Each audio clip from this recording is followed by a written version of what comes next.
Good afternoon. Thank you for joining us to discuss how we can build back better. So P1 has had the pleasure to work with Howard Ashcraft, our keynote speaker, and appreciate the perspective that he shared with you just prior to this session. As you heard from him, collaborative approaches continue to be form part of successful delivery models. Adding to this, as we build back better, we're seeking opportunities to integrate more tangible, social, inclusive, and sustainable objectives. Through our panel, you'll hear from our esteemed panelists their views on how their respective organizations are incorporating goals and creating a better future for us all as we move forward. I'm Louise Panneton from P1 Consulting, and I'm joined by Angela Taylor, President of Project Delivery for Infrastructure Ontario, who will be providing us an owner view on the matter. I'm also joined by Nuria Haltiwanger, CEO of ACS Infrastructure, and she'll be discussing the matter through the lens of an industrial developer and a constructor. Marie Lam-Frendo, CEO of Global Infrastructure Hub, will provide us a global perspective on the matter. And closing the panel off, Alina, Osorio, President of Fiera Infrastructure, will provide the lens of an investor. So looking at matters from various perspectives. You can find each of their profiles on the conference website. We're going to start with our first theme, which is looking at market capacity and cost pressures and how they're in fact impacting the way we build back better. As a result of COVID and the many stimulus packages that we're seeing emerge, we're looking to you as the market leaders to see how you are addressing market capacity and cost pressures while incorporating greater inclusivity and diversity into the supply chain. I'm going to start with Angela and ask, can you share how Infrastructure Ontario is balancing the challenges and the opportunities that you're seeing in the market? Angela? Thanks, Louise. I think you gave away how long we've worked together because you actually used my maiden name. So it must have been a bit of a Freudian slip. Oh, yes. It's been many, many years. Based on the introductory comments for the session, I think this is definitely going to be an ongoing theme for the discussion. Certainly the biggest challenge that IO is seeing right now is both market capacity in terms of labor and material availability. And this is showing up in a number of different ways, but most noticeably through increases in costs and longer schedules due to supply chain disruption. And we're also seeing a decrease in the willingness of the market to assume certain risks. So let me talk, there's a few different ways that we're trying to manage this challenge. First is pipeline and staging. So we continue to be committed to updating our pipeline on a quarterly basis to keep the market informed of what's coming and allowing sufficient time for teaming and resource planning. We published our most recent update in October. It included 38 projects in procurement or pre-procurement, totaling an estimated $60 billion in contract value. It is a very, very aggressive pipeline, and we want to make sure that we have a strong market to respond to that. In recent quarters, we've also added our technical advisory services to provide greater transparency. And again, our goal is to provide as much notice as possible to the market so that they can plan their resources accordingly. The second tool that we're using to manage this challenge is model selection. So we are developing and leveraging new models. We're going to talk a lot about the use of progressive, specifically progressive P3s in IO's case. And we presented our thoughts on this new approach back in September and are actively soliciting market feedback. Our objective with model selection continues to be to make sure that we're selecting the right model for the right project with the goal of driving value for money through achieving optimal risk allocation under fixed price agreements. And again, we'll talk a bit more about how we're doing that. And finally, just with the theme of diversity, we're exploring ways to address some of these capacity gaps by ensuring the companies that we work with share our commitment to diversity and supporting diverse businesses. So currently, this is taking the form of an officer certificate through our evaluation process, but we do have a team in place that's actively looking at ways for us to improve diversity within our supply chain. Thanks, Angela. Nuria, as market leaders, essentially as projects become more complex through the integration of technology, what are your thoughts from a private sector perspective? And have you seen a difference between what's happening in Canada and the US? Well, I think just in general, and sort of to echo what Angela was saying, I mean, supply chain issues and market capacity is something that we're experiencing just generally. I would probably add as well that, the complexity of the projects we're seeing is not just a complexity related to technology, but it's just the environment under which we're all trying to procure and deliver infrastructure right now. And so we're seeing that on a number of the projects. They're getting just generally bigger. They require more specialization as it relates to incorporation of technologies, just in the general, services that we're trying to provide.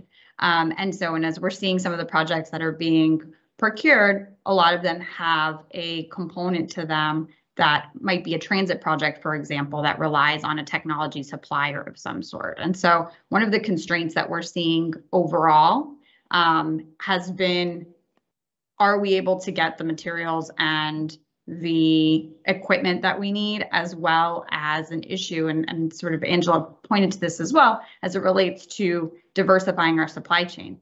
One of the difficulties that we're seeing is, and especially as it relates to incorporation of technologies, is that sometimes the suppliers of those technologies are becoming more limited. So, rolling stock is a good example.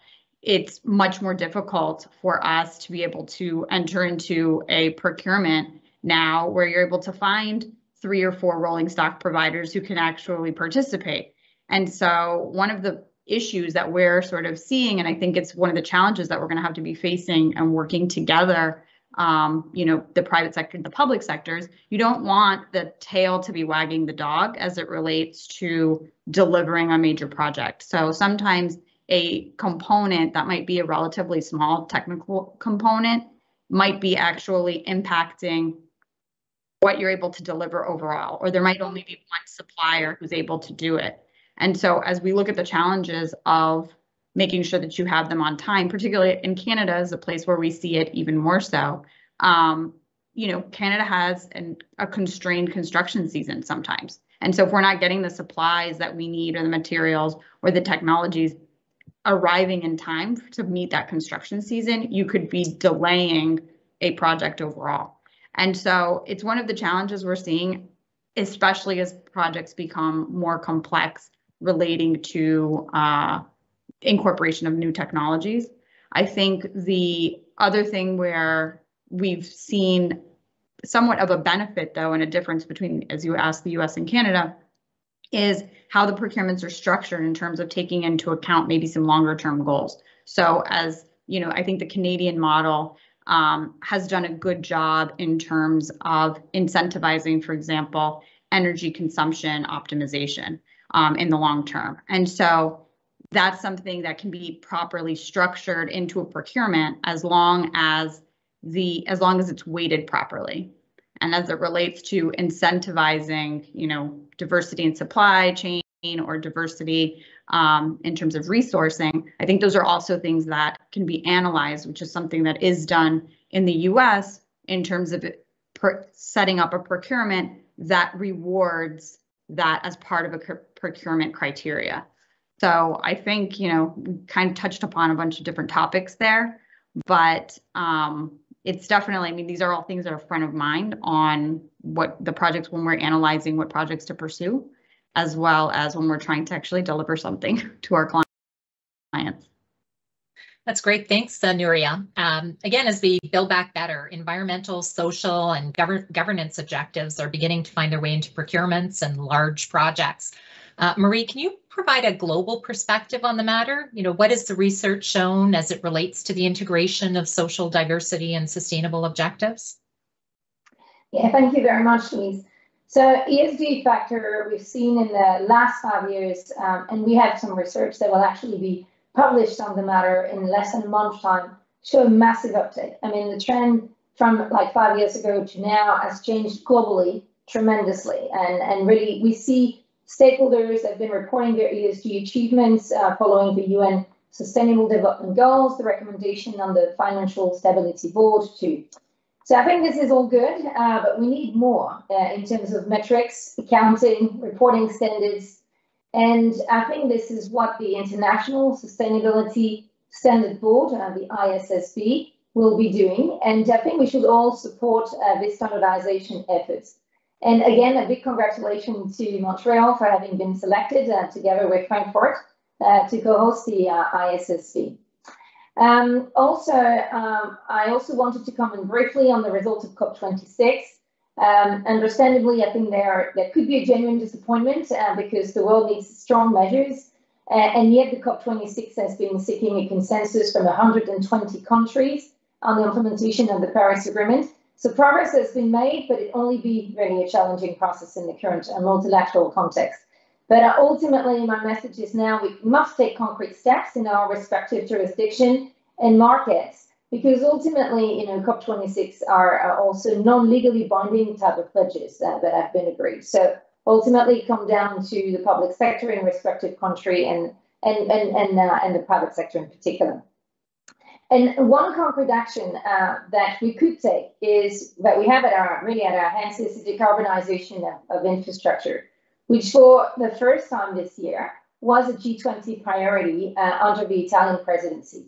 So as the G20 infrastructure dedicated entity, we've actually worked very closely with the presidency in putting that, that knowledge and that insight and those recommendations for the various governments to implement. And I think the first data point is that manufacturing and production of building material is responsible for around 45% of the global greenhouse gas emissions. So I think we've got already the why we should be doing that. And two activities that I could think about really about the decarbonization. The first, I think, and this was mentioned earlier, energy efficiency, GHG reduction initiatives at national level, such as the one recently taken by Canada Infrastructure Bank regarding building retrofits, and the agreement reached with the Canadian company Sophia and our friend Fiera, actually on that regard, actually a good example of what needs to happen. The second thing is really thinking about circular economy principle and how it could actually be done through the delivery and the operations of infrastructure projects. And we really believe at the Hub, as I mentioned, also through the G20 work, that this is circular infrastructure is an essential part of decarbonizing the sector moving forward. So it's about decoupling the resources, the use of non-virgin material, preferably biodegradable, the fabrication of modular units for easy dismantling and recycling, the introduction of infra technologies to optimize project implementation, monitoring operations, really all to minimize impact on the ecosystems and on the resources. So if you're interested to know more on the work that we've done, you can check on our website.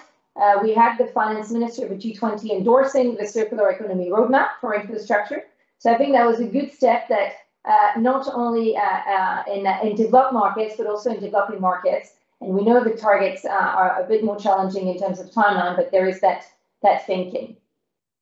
And last, really, to move from the linear procurement process the industry has been following for decades to a circular one, I think, let's face it, is not an easy task. It requires public procurement agencies, the full supply chain, and the financiers to think differently. I think Infrastructure Canada and Circular Economy Leadership Canada, the CELC, are partners actually that we have been working with to really make that work that we've done at the G20 very tangible at the country level. And actually, Canada co-hosted the World Circular Economy Forum in September this year.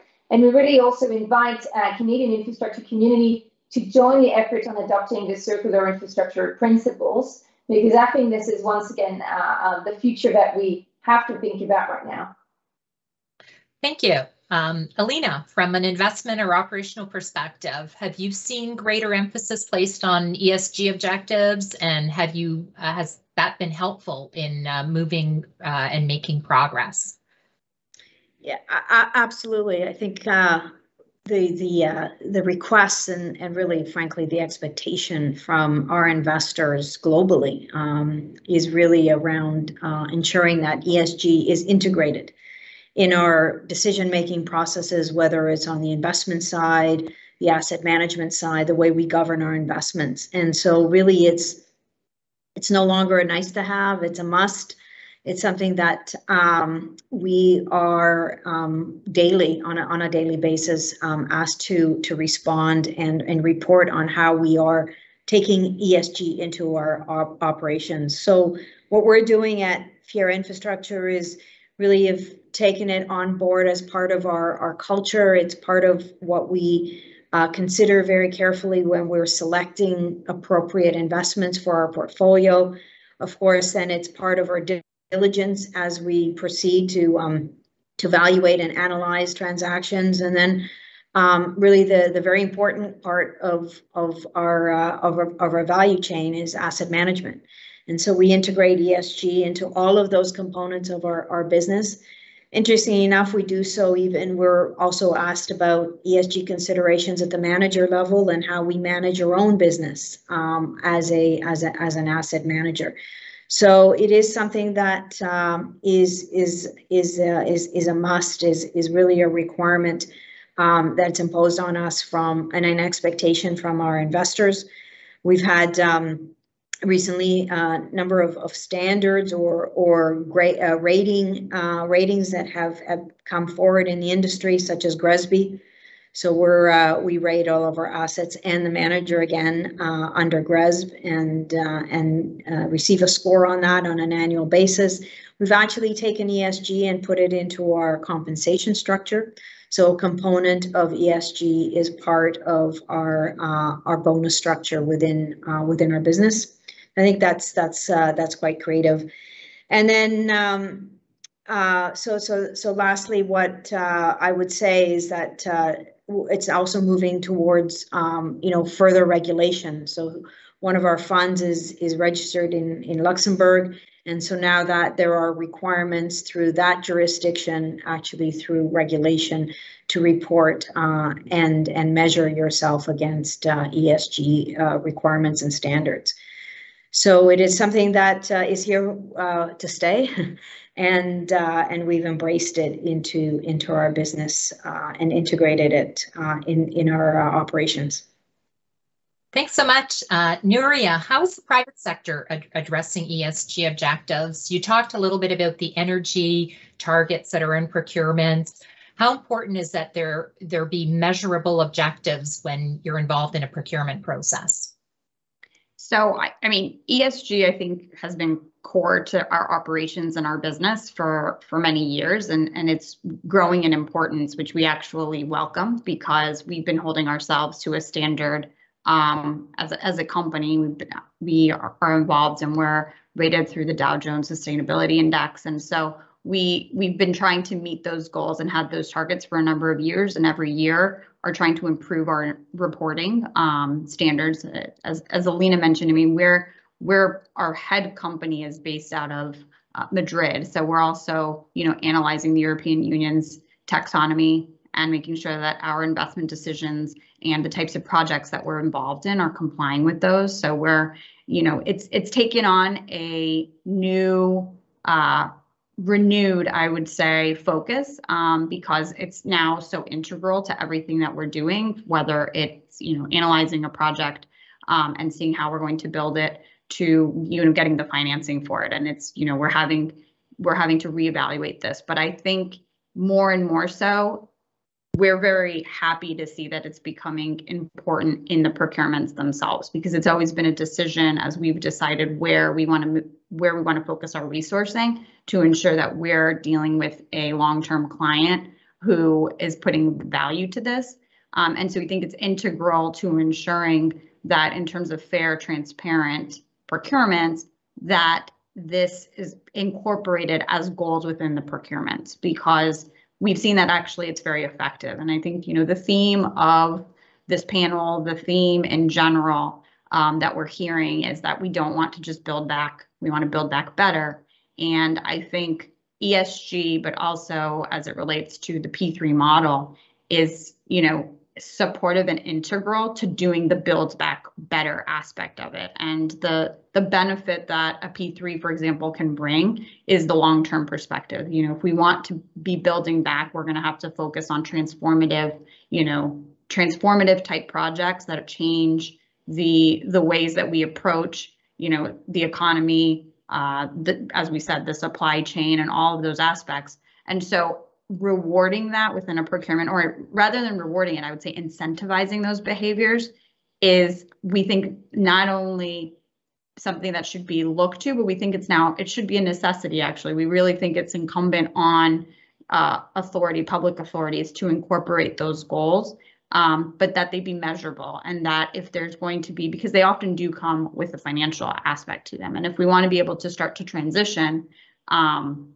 having the right mix and the right risk sharing, I would say, is important from a private perspective. So we want to, for example, using one of the, we want to be able to diversify and look to incorporate diversity into the supply chain, but we need to make sure that when we're taking the risk to bring someone in, that they have the financial wherewithal to be able to deliver. And so being able to and so that's a risk that ends up getting incorporated, and that might have a pricing impact. And so, but if you're being penalized for that pricing impact, then you're not really getting the diversity of supply chain that you're really looking towards. The same, I think, with the, as I sort of mentioned, where I think Canada has done a good job, IO specifically, in terms of what they've done for energy transition and energy consumption optimization, building in those parameters that incentivize looking at the long term, how you actually design and build. So maybe you're investing more in the front end because the procurement is structured in a way that the savings overall in the long term give you that competitive advantage. So I think those are the types of things that we think are going to actually help promote the broader goals that have been discussed, as was mentioned, in COP. So that's what we're looking towards. Thank you. I think the emphasis over the last couple of themes has been really looking at diversity, inclusiveness, environmental and sustainable practices. Moving now to building back, better as it relates to the delivery models. I'll turn to you, Angela. As IO incorporates additional models for the delivery of projects, what are some of the lessons learned that you're considering, or how are you thinking about this? Yeah, it's a great question. And again, another theme I think we're going to hear about a lot throughout the conference.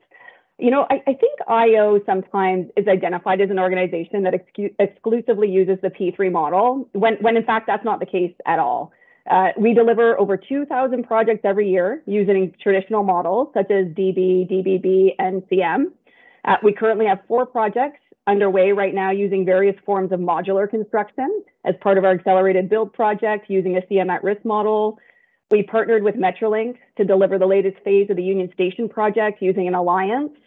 And now, as I talked about earlier, we're developing a progressive P3 approach. Most recently, you'll see it in the market early next year for the execution of large and highly complex hospital projects.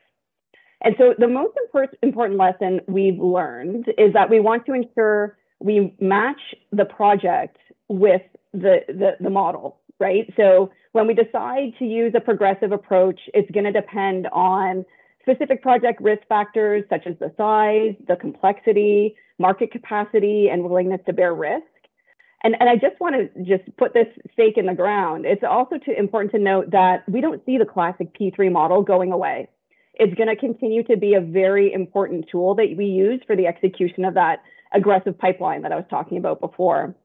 And so in developing our P3 approach, we looked at other jurisdictions. We looked at BC, we looked at the federal government, we looked at a few projects in the US to help to inform our approach.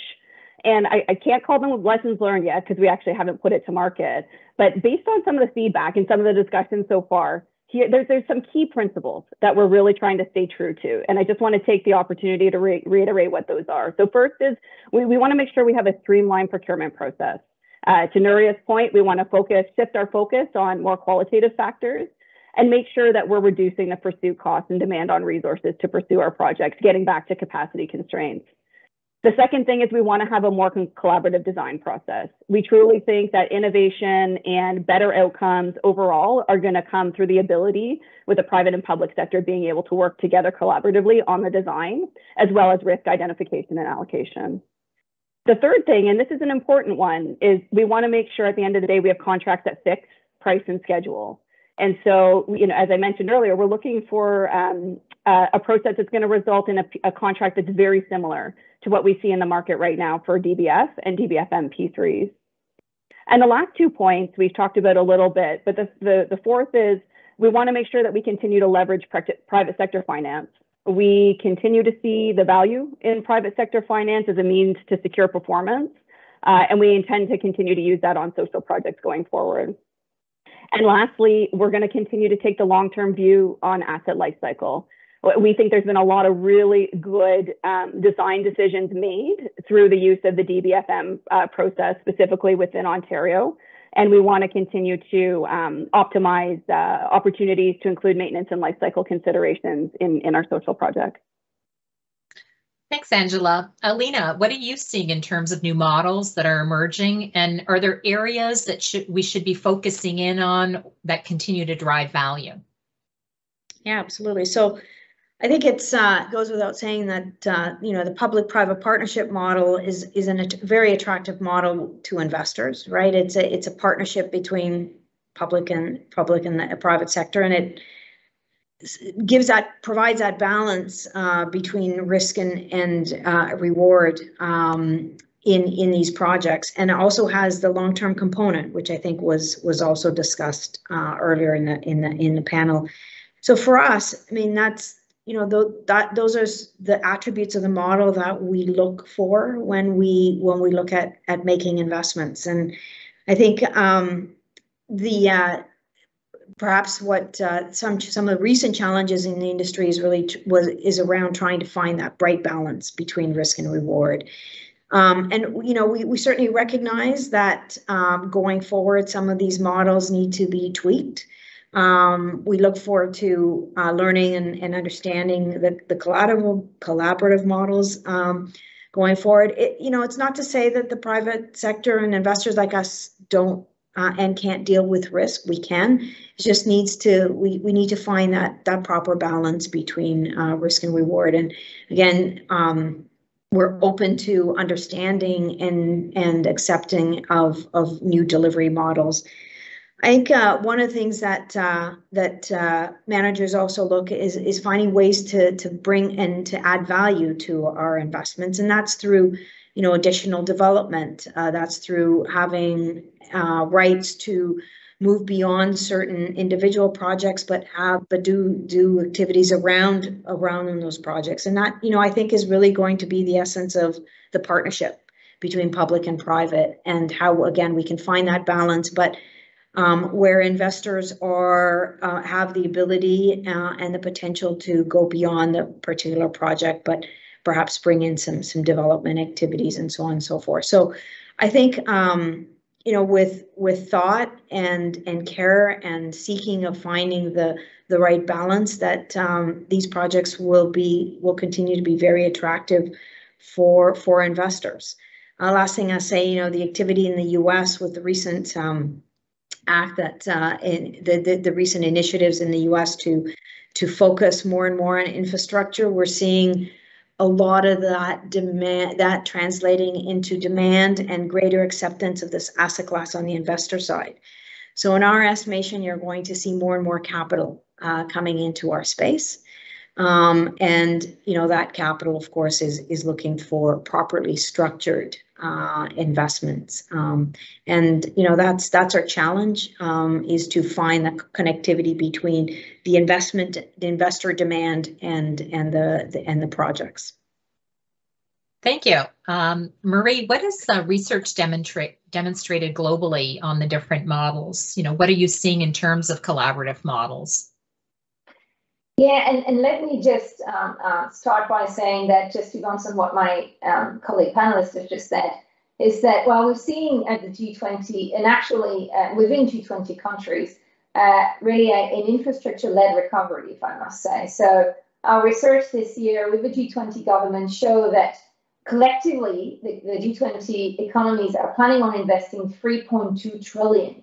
So that's really that we are really getting into the big numbers over there. So obviously, the project delivery is going to be at the core of enabling this recovery. And we've been working very actively on that particular topic on the research We've had extensive consultation with a lot of procurement agencies around the world, in particular in Canada with IO, engineers, but also builders, investors across the market, to offer an online platform that discusses successful options, innovation, and case studies of project delivery models from around the world.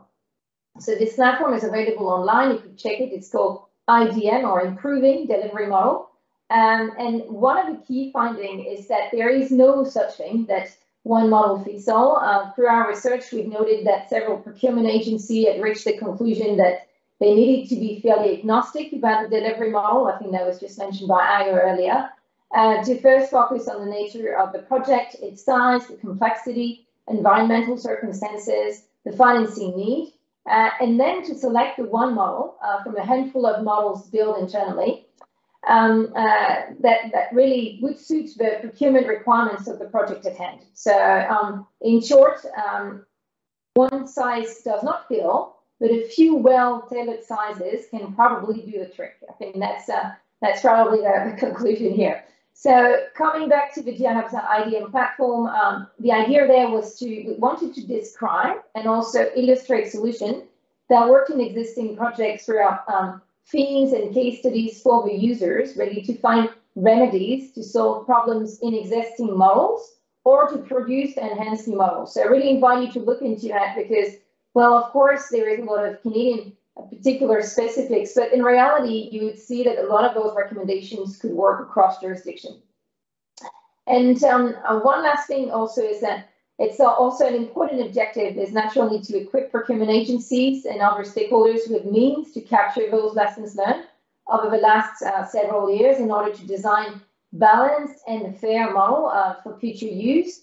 So to your point on collaborative models, over our research, better collaboration has been judged necessary in many instances regarding existing model, including the traditional PPP model that we've just talked about. And I think we'll deep dive into some more of those models in the next question. Great, thanks so much for that. As we build back better, how can we make sure that we keep partnering at the center of each one of these collaborative models? Nuria, what are your thoughts on the variety of models that are being used? Can they coexist? Are there things that the public sector should be considering to make sure that the long-term impacts and market interests remain? So, I mean, I definitely believe that they can coexist, and partnering, regardless of the model, has to, for proper project delivery, regardless of the model, partnering should really be at the essence of it, because there's going to be issues that arise on all projects, regardless of the model at which they're being procured or delivered. And what you want to be able to achieve, finding the solutions is the most important part, and being able to work collaboratively in the solutions of that is what's going to work best. I always say we're sort of agnostic to model because we're going to look at things regardless of the model that they're in. But we actually have we're very hopeful on these new collaborative models that are coming out. I mean, we've talked about some of the complexities that existed. And so as the projects get more complex, the need for us to work together to find innovative means to address them is more important. And so the only thing I would sort of point to and that we would be looking for on the private sector side from our public partner is ensuring that they're properly staffed and have to be able to address those needs with these new models. So that sometimes has been a challenge because people are coming in still with a traditional mindset, and it really is a shift in mindset as to how you're going to address the projects and deliver them going forward. But we definitely think they can coexist, and we think, if anything we've learned anything during this pandemic is that we need to be able to shift and evolve. So the models do as well.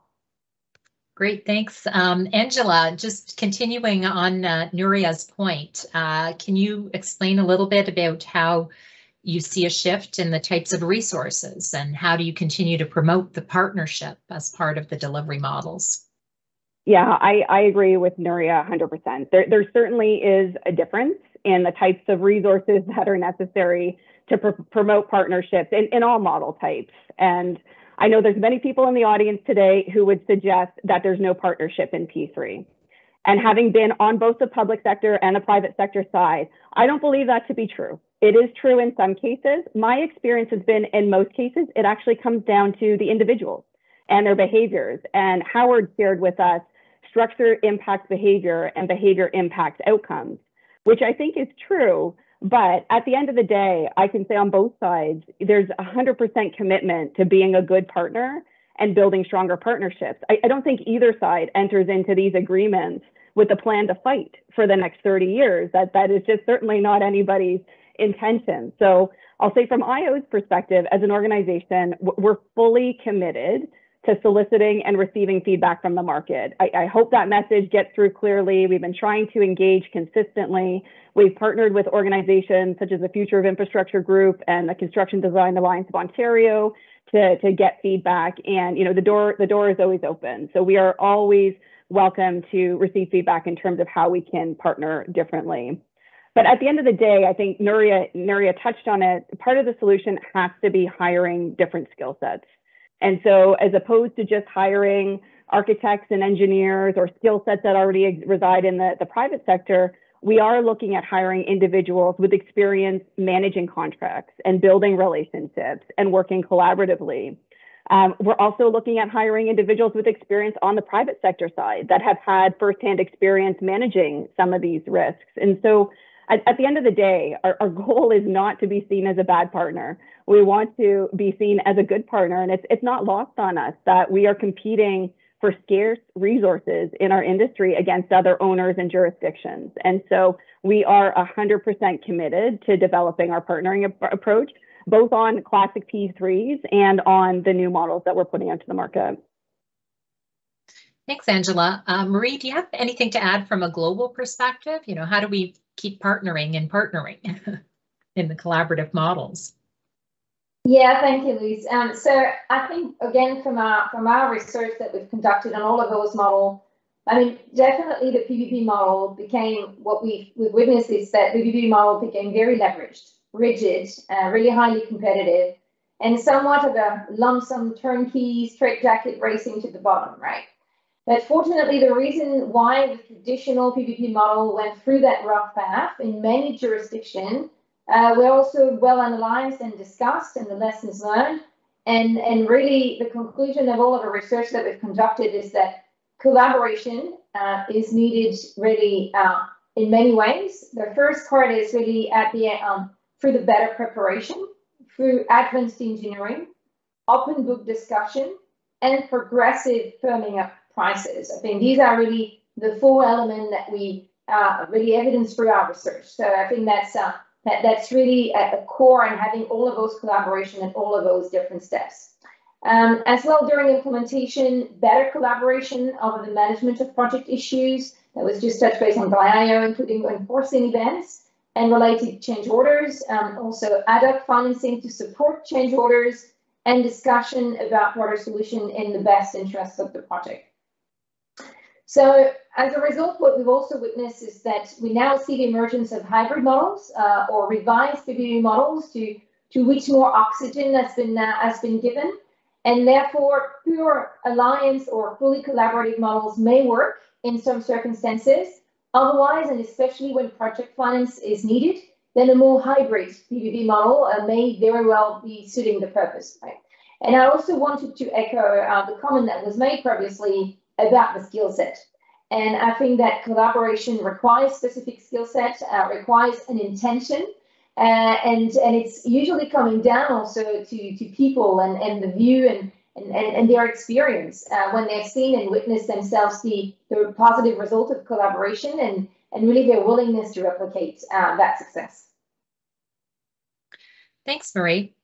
So I'm sure folks who are attending the conference this afternoon have noticed that we're all women panel here today. And so as we close off our session, I'm interested in understanding from each of the panelists, what are some of the lessons learned, or how can you share how diversity and inclusiveness has found its place into the workplace, and how can we keep promoting it moving forward? Let's start with you, Alina. What lessons would you like to share in terms of diversity and inclusiveness and making sure that we're all well represented in the new future? Absolutely. I'll be brief, but similar with ESG, I think diversity and inclusion is now a must. It's something that we as leaders in this industry within our company have to think about it as a requirement and must, something that we need to embrace. And I'm not really sure why you wouldn't, right? It's to have the ability to leverage from different perspectives and different backgrounds and different ways of thinking. I think that has to be a positive going forward. And last thing I'll say is I actually think the last year and a half of lockdown has helped to, in many ways, level the playing field a little bit. We were all behind a screen and a conference call, and I think that has helped to perhaps neutralize some of the other previous approaches that may have hindered more inclusion and more diversity. So actually think in that respect, COVID has been positive.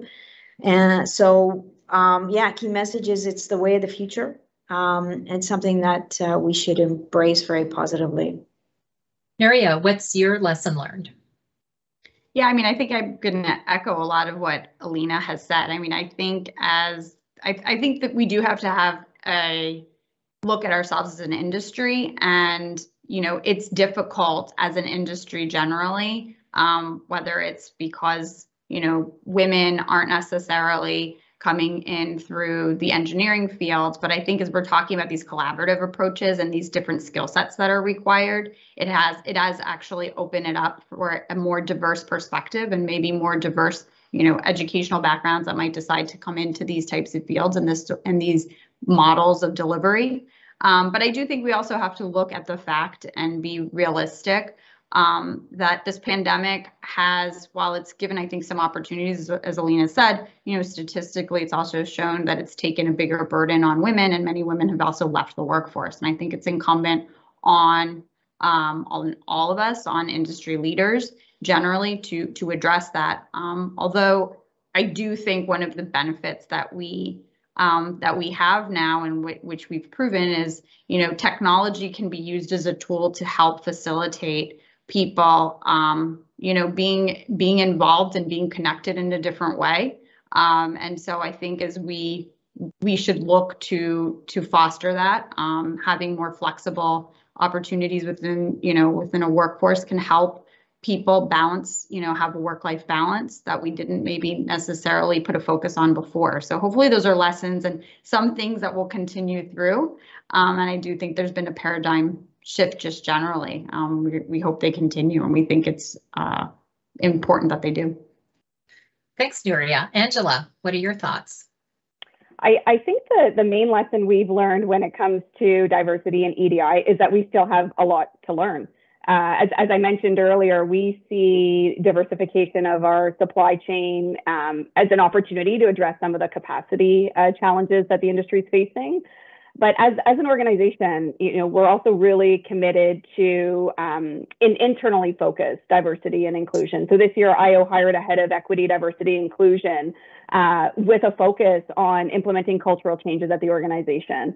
And efforts are underway, to extend that into how we engage with the market through our procurement, and ultimately how the delivery of our project can lead to better social outcomes. So, we're early stages, but again, within the first 6 months of kind of going through this journey, it really has opened our eyes into how much opportunity there is in this particular area. So we're really excited about that. Thank you. And Marie, closing off with you. Yeah, very briefly, I cannot echo more all of what my colleagues just said. I think definitely pre-COVID, we saw that there was really thinking about diversity on boards and within in companies and infrastructure and so on. I think now that we have also experienced COVID-19, we know that the recovery is going to be uneven.